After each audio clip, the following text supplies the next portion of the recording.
को आयोजित हो रहा है और उस सिलसिले में मेरे पिताजी की खूबसूरती उनके व्यवहार की ये थी कि सत्ता पक्ष के हों विपक्ष के हों सबके साथ उनके व्यक्तिगत संबंध बहुत खूबसूरत रहे। और यहाँ पर तेजस्वी भाई इनके परिवार से एक लंबा रिश्ता रहा है। आदरणीय लालू जी से मेरे नेता मेरे पिताजी के संबंध बहुत ही खूबसूरत, एक साथी के तौर पर, एक सहयोगी के तौर पर, समकक्ष काम करने वाले सहयोगी के तौर पर एक लंबे समय से पारिवारिक संबंध रहे हैं। इस नाते मुझे लगता है मेरे नेता अगर आज जीवित होते तो कोई भी ऐसा आयोजन होता तो जरूर चाहते कि आदरणीय लालू जी उनके परिवार के लोग उसमें जरूर सम्मिलित हों। उन्हीं का अंश हूँ, इसीलिए मैं भी उस परंपरा को निभाना चाहता हूँ। और आज तेजस्वी भाई से मुलाकात का कारण भी यही रहा कि मैं आया हूँ इनको आमंत्रित करने के लिए कि 12 तारीख को जो बरखी का कार्यक्रम रखा गया है उसमें ये आए। कल संभवतः दिल्ली में मेरी आदरणीय लालू जी से भी मुलाकात करूंगा।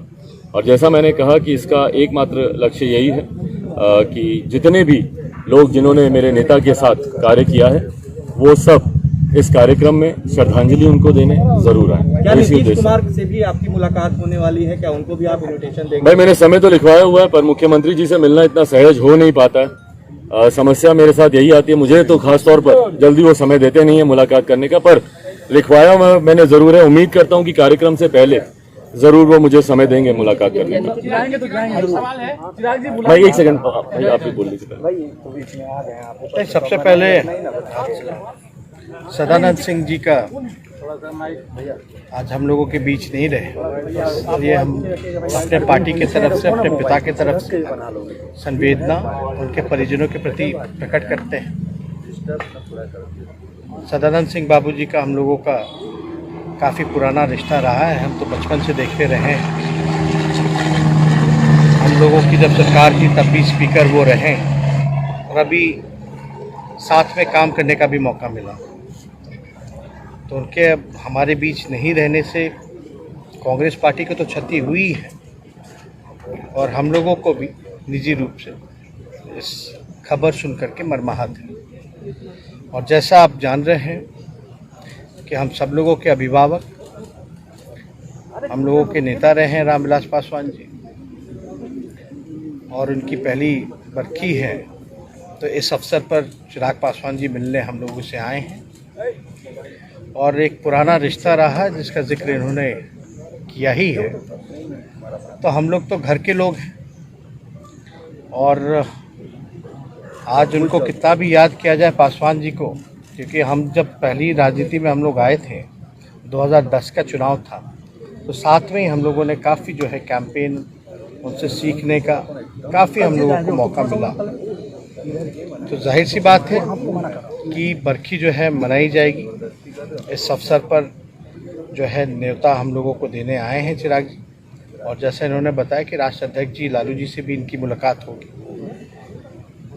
अब लालू जी के सेहत में भी सुधार हो रहा है और सेहत ठीक रहा तो वो भी बरखी में जो है सम्मिलित होंगे, क्योंकि उस दौरान शामिल नहीं हो पाए क्योंकि आप लोग सब लोग जाने थे लालू जी जेल में भी थे, तबीयत भी ठीक नहीं थी।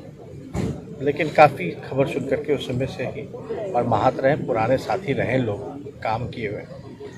तो आज इस अवसर पर हम लोग जो हैं मिले हैं। और बाकी आप लोग का जो सवाल है तो वो तो रहता ही है, लेकिन ऐसे अवसर पर अगर कोई समय मांगता है तो समय मिलना चाहिए, कोई इसमें हानि वाली बात नहीं है। लालू जी ने कहा था कुछ दिन पहले कि वो उनकी इच्छा है कि चिराग और तेजस्वी साथ आए, तो क्या बिहार में नए राजनीतिक समीकरण भी देखने को मिल सकते हैं? क्या आपने भी कहा था कि डिसाइड तो चिराग पासवान को करना है, आगे चिराग और तेजस्वी एक साथ दिखेंगे? अरे भाई हम तो जो कहना था वो तो हम लोगों ने कह दिया। अब जब लालू जी ने जो बात कह दी उसके बाद तो हम कोई बात कह ही नहीं सकते और जाहिर से बात है यानी आगे एक प्लेटफॉर्म पर दिखेंगे दोनों।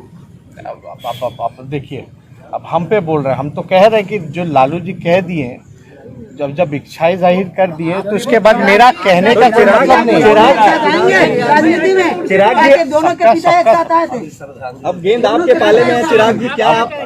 फिलहाल मैं एक बार स्पष्ट कर दूं, आज जो मुलाकात हुई है इसके राजनीतिक मायने नहीं निकाले जाने चाहिए। ये मैं आप लोगों से आग्रह करता हूं, जैसा इन्होंने भी कहा, आज एक व्यक्तिगत तौर पर एक पारिवारिक कार्यक्रम, उसके लिए मैं इनको आमंत्रित करने आया हूं। आगे के जो राजनीतिक जो सवाल है, मुझे लगता है उसके लिए ये उचित समय नहीं है, जगह नहीं है, उसकी चर्चा हम लोग भविष्य में करेंगे। पर व्यक्तिगत तौर पर मैं इनको आमंत्रित एक सवाल चिराग जी